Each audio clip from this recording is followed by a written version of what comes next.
What was something that happened to you as a child that you didn't realize was scary / creepy / dangerous until you got older?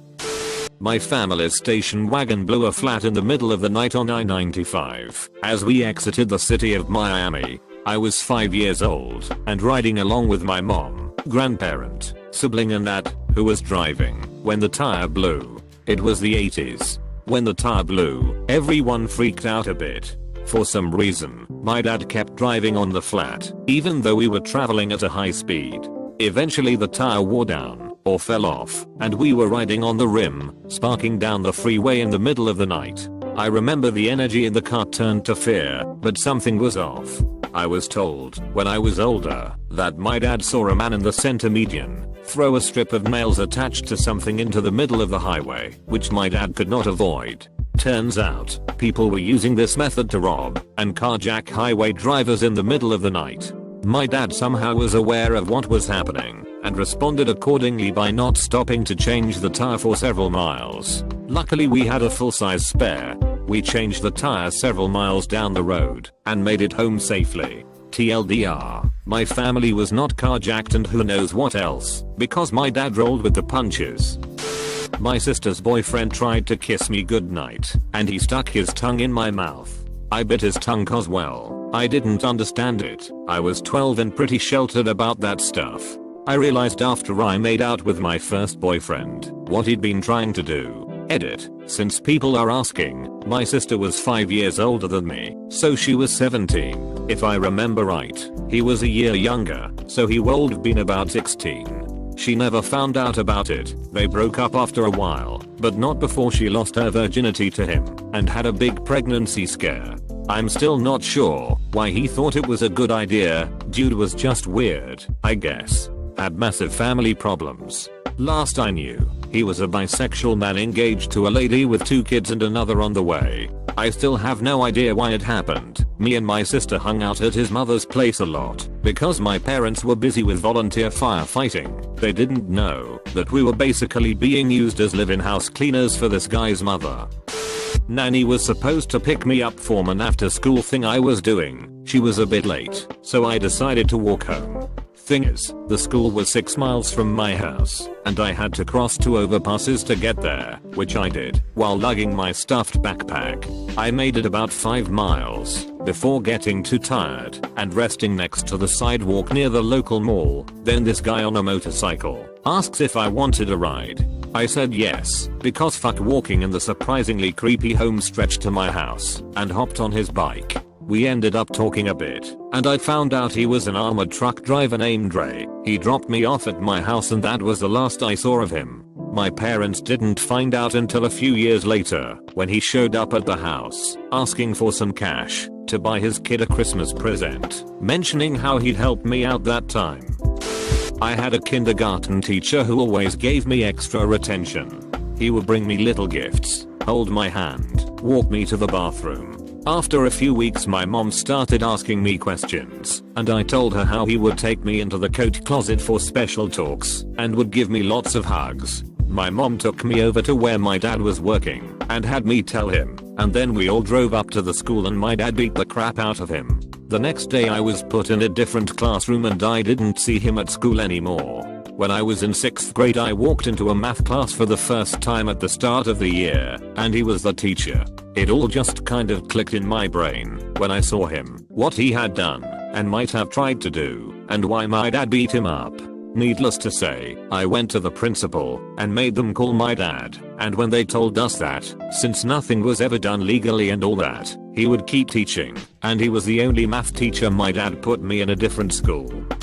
A relative was in the hospital and I didn't want to go in, so my parents let me stay in the car. A woman was in the car next to us waiting in the driver's seat. A man walked up to her car door and pulled it open. I was young enough not to remember why we were at the hospital, but what he said to her is still clear in my memory. "You're gonna drive me back to your place and we are gonna fuck." I remember her yelling something along the lines of "what the fuck no," and then they started fighting. I got scared and hid where your feet go in the back seat, really not wanting this man to see me. Eventually I heard the car leave. I have no idea what happened, and I never told my parents. When I told a friend, he said he was probably her family member and she was crazy. That discouraged me from telling anyone. He wasn't there and didn't hear the man's vicious tone and the woman's terrified one. I grew up in Detroit, and because violence was the norm, I didn't realize how terrible some of the stuff I witnessed was. I even thought, cool, a good story to tell the kids at school. One particular story is of when my neighbors across the street, a couple and the sister of the couple, got into a very violent fight. There was so much blood, the husband or boyfriend was beating his lady and kicking her all over her porch. Then when her sister came home midway, she's like, hell no, and gets a 2x4 from the alley and starts beating the crap out of the guy. He leaves and gets something else and starts beating her, and the girlfriend is just trying to break it up, but she's getting hit and they're all really beaten up. I lived with my grandparents, these sweet old classic Mexican types from the country, and we just all go sit on the porch and watch what the crazy white trash neighbors are doing, and it never occurred to me to call 911 or do anything. When the cops came, I remember thinking that calling them was a good idea. When I was younger, we moved into a house in the woods. It wasn't completely finished, yet no screens on the windows, unpaved driveway, just dirt and rocks, etc. We also had a huge wolf spider infestation. Apparently the house was built on the headquarters of all wolf spiders in the US. Wolf spiders can vary somewhat in appearance. Some are grey and very hairy, some are brown and more smooth. Freaked out when I saw one at first, but then I thought, they look really cool, so as long as they don't bite me, it's okay. Anyways, eventually I just got used to them. Sometimes I'd see a baby wolf spider and just sort of play with it, otherwise just let it be around while I do whatever I did as a child. Either way, they were everywhere. It wasn't until much later that I saw what young wolf spiders really looked like, and the things I had been playing around with the whole time were brown recluses. When I was 10, I was given some money to go to gas station to get some soda and candy for me and my mom. When I was walking to the store, a Mexican in a rolled car came driving real slow like. He asked me if I wanted a ride. I said shit yes. He starts asking me about school and stuff starts getting weird. It smells awful in his car. Later on I realized it was black velvet. So we are at a stoplight across from the gas station. I bolt. I run to the gas station and started jumping on the tube to make the bell go off. The old man who owns it came out and threatened to beat my ass until he realized the Mexican was staring at me from his car. Well, he yells some choice expletives at the Mexican and tell me to go inside. Old man calls my mom and she told me to walk home and don't drop our sodas. I could have been kidnapped if not for the surly old racist. Goodness, where do I start? I've been approached 4 times to hop into cars. Didn't think anything of it and just said no. A lady once tried to coax us across the road with some lollies. Lucky our friend's mum was there. I nearly drowned while trying to keep up with the adults in the ocean. I jumped off the roof of our house onto our trampoline. Definitely not a smart idea. My mum nearly killed us all when she drunkenly forgot to turn the gas stove off before passing out. I was in a taxi with my mum when a taxi almost took off with me inside when mum hopped out. My brother started a fire when he was 2 and I a newborn. I was in my cot and he snuck matches into my room. Started a fire, then hid in the cupboard. I was in a serious head-on car incident and thought my dad was doing donuts. We had someone break into our house that we just moved into. They had bats, etc. My brother hid me in a cupboard while my parents kicked ass. Never mess with a feisty Asian lady and naked fat man. What else? Oh, the first time swimming in a beach in Australia, I swam with a swarm of blue bottles. I had stings everywhere, including inside my throat. I'm sure there are plenty more.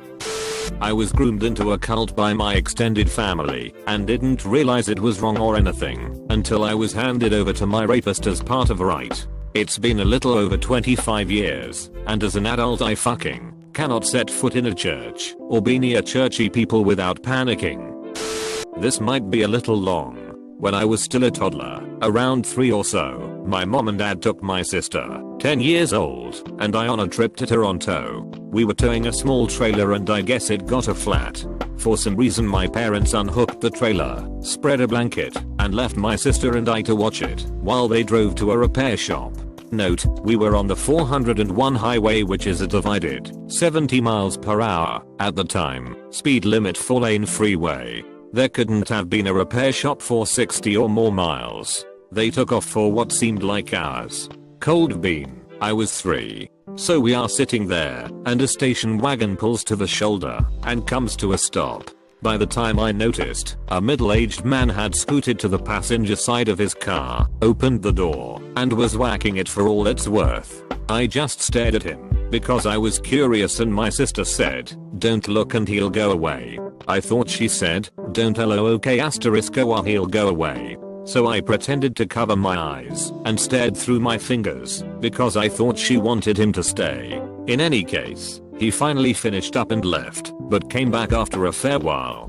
He must have taken the next off-ramp and doubled back, because he showed back up again doing the same thing. By then, I had figured out my sister was afraid, so I tried not to look as much. Edit, I should have mentioned that I'm female. He must have left, and after a long time my parents came back for us. That part is all hazy. I just remembered the weird man. At no point was I frightened because of my trust in my sister. When we got home and we went out to play, I told all her friends that I saw a man stretching his dink, which they found hilarious. I only realized many years later how much danger we were in and how irresponsible my parents were. All I can think now is my poor sister. A man pointed a gun at me when I was 6. I was in the backyard playing when 2 men walked by. I don't remember any details of their appearances, just silhouettes. They stopped and one of them aimed a pistol at me. I didn't feel any fear, but I almost nonchalantly stepped behind the nearest bush. Like I knew what a gun was from TV, but didn't really grasp the idea of death as something that could actually happen to me. One of them said, "Oh, never mind," or something in a similar tone, and they walked away.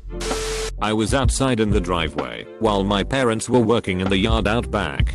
All of a sudden, a car drives by real slow and stops. This guy gets out and starts walking towards me, saying, "Hi, where are you parents?" and that he has something for me. I got up and ran to the backyard, and my father sees me running and confronts the guy. I remember him saying he was a child toy / book creator and wanted to show me things. It still creeps me out to this day. What a weird guy that was.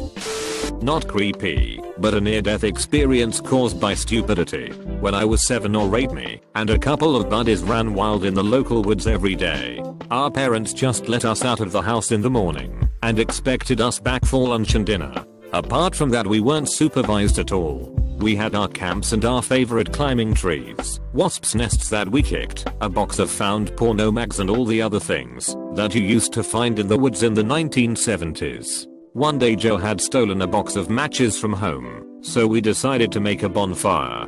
A development company years before had tried to make a subdivision in the woods, but had run out of money after a few roads were built, so there were no houses, but there was a big expanse of concrete to build it on. We were dumb, but not dumb enough to burn down a forest. We piled up kindling and sticks and made a good old fire that we took turns in running across, trying to light the soles of our shoes. Then we added logs until we had a pretty sizable blaze going. This started to get boring, so we scouted around the woods for other stuff to burn. Someone threw an old paint can onto the fire, and after a few minutes the lid burst off with a satisfying pop. Wanting to repeat that fun experience, we looked around some more, and eventually someone found a mostly empty gasoline can. It was the old metal kind with a hefty lid. We threw it in the middle of the fire and stood around waiting for the lid to pop off like with the paint can. It sat there for a long time, and then just as we were getting bored and about to go do something else, it blew a flaming smoke ring. This was amazing. We gathered closer to see what else it would do, and the next thing there was a flash of light and a huge boom, and everything went silent and black. We had all been blown flat on our backs and were just coming round, trying to work out what had happened, when we heard adults shouting and the sound of running feet coming from the edge of the woods. Our ears were ringing, our faces were scorched, our hair and eyebrows were singed, like in a Charlie Chaplin movie, but we couldn't possibly allow ourselves to get in trouble, so we picked ourselves up and limped away and hid in the woods, watching while the grown-ups cleared up our disaster area. I was 3 at the time and have 3 older brothers. They were putting a flashlight in their cheek and laughing at the reddish glow it caused. I was the annoying little brother, so they didn't let me try. So instead, I decided to put my mouth around a nightlight that was plugged in. I'm 25 now and still have a scar inside my cheek from the shock I got. Okay, so I knew it was dangerous then, but it saved a life. Well, every few years, during the summer, my family would have a get together at a timeshare. So, one of those vacations a couple of my cousins, who had to both be either 8 or 9 are playing on the back deck of one of the housing units we had. So, there's this fencing around the sides of the deck, and off to one of the sides is one of those old black Weber charcoal grills. So, my one cousin, Joe is chasing after the other one, Lenny. Well, Joe hopped over the fencing and was running down the yard when Lenny tried to catch up, but Lenny wasn't all that nimble. Lenny ended up losing his balance while trying to scale the fencing, which was about waist height. As Lenny is falling back, I see him kick the Weber grill. Lenny is now on the floor, on his back, and the Weber was about to fall on him. I run across the deck and push the grill out of the way. It hits the floor. Everyone is gasping and either scolding Lenny or thanking me. Well, one of my aunts noticed that the charcoal spilling out of the grill is still red, meaning the grill was on. At that moment my right hand, the one I used to push the grill, swells up like a damn football. Lenny was so freaked out and thankful that when we all had settled down and I got my hand all allowed up and wrapped, he held my Uno cards as the rest of the cousins played one intense game of Uno. Fast forward to 2008, Lenny was killed in Iraq while serving in Operation Iraqi Freedom. At his wake I told this exact story and I broke down. Like, full blown meltdown.